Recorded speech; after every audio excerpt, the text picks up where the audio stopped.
Kur ne shpëtohemi, mësojmë se jemi shpëtuar përmes hirit dhe besimit, të cilat janë dhurat nga Perëndia. Ne nuk jemi shpëtuar si rezultati i veprave tona, që të mos mburret askush, thot fjala e Perëndis. Por, mbasi kalojnë muaj e vite në besim, ne, në mënyrë të pakuptueshme, mund të ndodhë që të fillojmë t'u japim më tepër rëndësi veprave, se sa asaj se kush jemi, pra të qenurit ton. Jo se ne besojmë se shpëtohemi përmes tyre, pasi e dim që jemi të shpëtuar, por mendojmë se veprat do të na bëjnë më të aprovuar prej Atit, se do të marrim vlerësimin e Tij dhe se sa më tepër të shërbejmë, aq më tepër Ati do të kënaqet me ne. Unë do të marr disa pjesë nga shkrimi për t'i analizuar në mënyrë që të kuptojmë sa më mirë atë që Perëndia dëshiron të na thotë sot. Tek Luka, kapitulli 7, vargjet 36 deri 39, vargu 44 dhe vargjet 47 deri 48. Një nga farisejtë e ftoi atë të hajë bashkë me të. Dhe ai hyri në shtëpinë e fariseut dhe ul në tryezë. Dhe ja një grua nga ai qytet, që ishte një mëkatare. Kur mori vesh se ai ishte në tryezën e shtëpisë së një fariseu, solli një enë alabastri plot me vaj e rëkëndshëm. Dhe duke qëndruar prapa te këmbët e tij, dhe duke qarë, filloi t'ia laj me lot këmbët dhe t'ia fshi me flokët e kokës së saj. Dhe t'ia puthte e t'ia vajoste me vaj e rëkëndshëm. Kur e pa këtë gjë, fariseu që e kishte ftuar tha me vete: nëse ky do të ishte një profet, do ta dinte çfarë lloj njeriu është gruaja që po e prek, sepse ajo është një mëkatare. Pastaj si u suall nga gruaja, i tha Simonit: a e sheh këtë grua? Unë hyra në shtëpinë tënde dhe ti nuk më dhe ujë për të larë këmbët. Ajo përkundrazi mi lau këmbët me lot dhe mi fshiu me flokët e kresë. Prandaj unë po të them se mëkatet e saj të shumta i janë falur, sepse ka dashur shumë, por kujt i falen pak, do pak. Pastaj i tha asaj: mëkatet e tua të janë falur. Simoni, një farise, paragjykoi një grua që ishte mëkatare në qytet, si dhe Jezusin pasi sipas tij, nëse ai do të ishte profet, do ta njihte atë grua që ishte mëkatare. Sigurisht Jezusi e njihte se kush ishte ajo. Por ai e njihte dhe zemrën e Simonit, një zemër që bazohej në veprat për justifikimin e tij si një njeri i mirë në komunitet dhe jo si ajo grua që tregoi me gisht. Jezusi më tepër pëlqen zemrën e gruas që vjen me pendim tek ai dhe e mbushur me plot dashuri për të, sesa zemrën e dikujt që e mban veten për të drejtë, duke menduar se veprat që ai bën me patjetër do të jenë njohur nga Perëndia. Jezusi ngre lart zemrën e penduar dhe të mbushur me dashuri për të, duke dhënë gjithçka për të adhuruar Zotin. Këtë zemër e kishte gruaja dhe jo Simoni, i cili ishte i mangët në dashuri. Jezusi nuk i fali mëkatet atij, pasi ai e mbante veten për të drejtë. Të njëjtën skenë e shohim tek Luka 18, 9 deri 14. Ai tha edhe këtë shëmbëltyr për disa që pretendonin se ishin të drejtë dhe i përbusnin të tjerët. 2 njerëz u ngjitën në tempull për të lutur. Njëri ishte farise dhe tjetri tagrambledhës. Fariseu rinte në këmbë dhe lutej në vetvete kështu: O Perëndi, të falenderoj që nuk jam si njerëzit e tjerë, grabitqar, të padrejtë, kurorshkelës dhe as si ai tagrambledhës. Unë agjëroj 2 herë në javë dhe paguaj të 10 e gjithçkaje që kam. Kurse tagrambledhësi rinte larg dhe as që guxonte t'i çonte syt drejt qiellit. Por rihte kraharorin e vet duke thënë: O Perëndi, i mëshirshëm ndaj mua mëkatarit. Dhe unë po ju them se ky dhe jo tjetri u kthye në shtëpinë e vet i shfaqsuar, sepse kushdo që lartohet do të ulet, dhe kush ulet do të lartohet. Kur ne lexojmë këtë pjesë, e lidhim me farisejtë dhe qëndrimin e tyre të zemrës. Por rrallë e lidhim me qëndrimin ton të zemrës, edhe nëse jemi të rilindur, pra krijesa të reja. Unë mendoj se është shumë e lehtë që edhe ne të mund të rrëshqasim në një pozicion të tillë shpirtëror, që të krenohemi me bëmat tona, pra me veprat tona dhe të përbuzim të tjerët, madje edhe vëllezërit apo motrat tona në besim. Kjo ndodh kur ne mbështetemi më tepër në ato që ne bëjmë sesa në ajo që ne jemi. Kur ne i kushtojmë më tepër kohë veprave sesa marrëdhënies me Jezusin. Kur ne jemi më tepër një Martë dhe jo një Maria, që qëndron tek këmbët e Jezusit për të marrë prej tij. Kjo ndodh kur ne dal nga dal shndrohemi më tepër në njerëz që punojmë rëndë në shërbesa për të arritur një aprovim sa do të vogël prej atit, apo një vlerësim që vjen prej pastorit, dhe ndërkohë harrojmë të shlodhemi në Zotin duke u ushqyer me fjalën e tij dhe duke u mbushur me frymën e shenjtë. Jezusi e mbyll me një thënie të fortë, sepse kushdo që lartohet, do t'ulet, dhe kush ulet, do të lartohet. Një parim kryekëput i kundërt me moralin njerëzor. Një parim që ka të bëjë me përullësinë e cila vlerësohet prej Jezusit, më tepër se të bërit.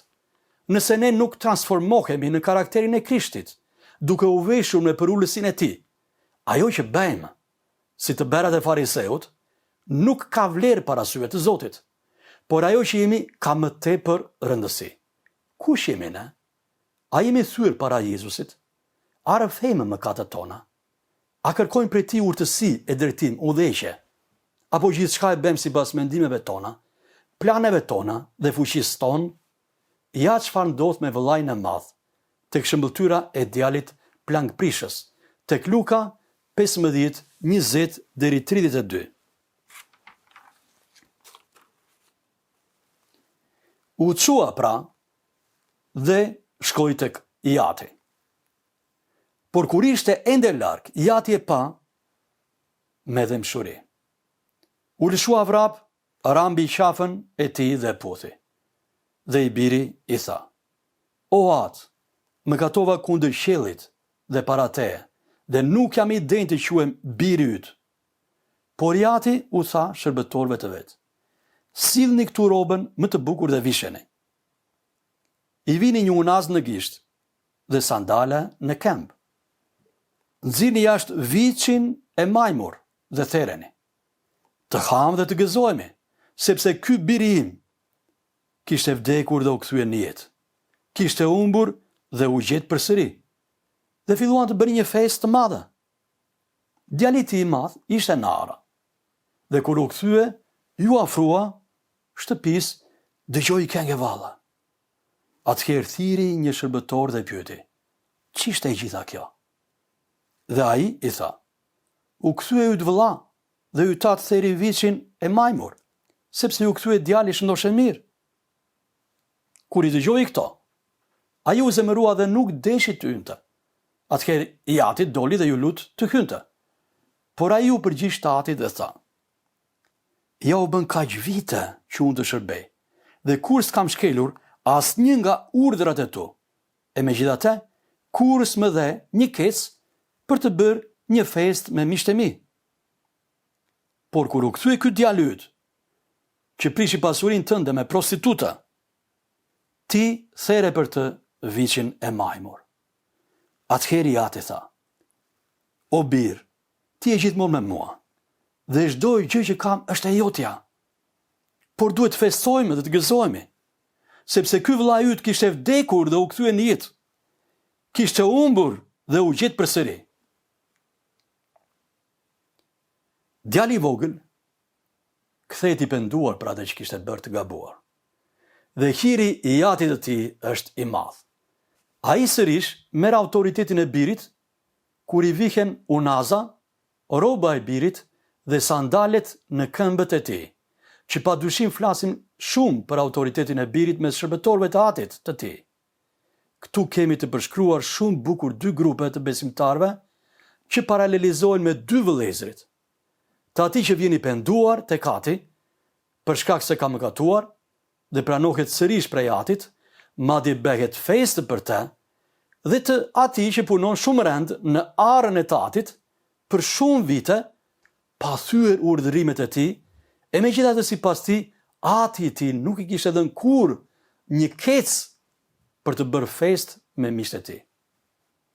Kriza shpirtërore e vëllait të madh qëndron tek mosnjohja e identitetit të tij. Ai sipas atit kishte qenë gjithmonë me atin, dhe çdo gjë që kishte ati ishte e tij, por ai nuk e kishte ditur këtë. Ai nuk punonte si birr, por si shërbëtor, madje si sklav për të arritur aprovimin e atit të tij, për të siguruar trashëgimin kur ai në fakt i kishte të dyja këto. Ishte edhe birr dhe gjithçka i përkiste atij. Ai i përbuz vëllain e tij të vogël për shkak të mëkatit të tij, dhe nuk denjonte të shohë atë, edhe pse ai ishte penduar. Ky djalë nuk merr pjesë madje në festën e organizuar nga ati për kthimin e birit të tij. Ai largohet nga skena dhe nuk përmendet fare më pas se çfarë ndodhi me të. A nuk ndodh ndonjëherë me ne të krishterët, kur fillojmë të shërbejmë fort në mbretërinë e atit ton, duke menduar se shërbimi do të na bëjë më tepër të aprovuar nga Ati Perëndi, se do të jemi më të bekuar dhe me më shumë trashëgimi frymore fizike prej Atit, ku në fakt ne i kemi të gjitha këto statuse të plotësuara. Qysh në momentin që ne besuam tek Jezusi, ne jemi quajtur bij dhe bija të Atit. Ne morëm plotësinë të. Ne morëm dhurat frymën e shenjtë që na bën të aftë përmes fjalës të shërbejmë me dashuri dhe jo me sforcarje. Ne shërbejmë nga pozicioni i birit dhe pozicioni i bijës, dhe jo nga pozicioni një sklavi apo shërbyesi, megjithse ne jemi dhe shërbëtor të Atit. Por ai na ka quajtur bij dhe ne mbretërojmë së bashku me të, duke ushtruar autoritetin e tij në fushat e mbretërisë së Perëndis. Tek Gjoni 15, thuhet se ne nuk mund të bëjmë asnjë gjë nëse nuk jemi të lidhur me Jezusin, si hardhia me shermendet. Ne do të thahemi nëse nuk do të jemi të lidhur me ta.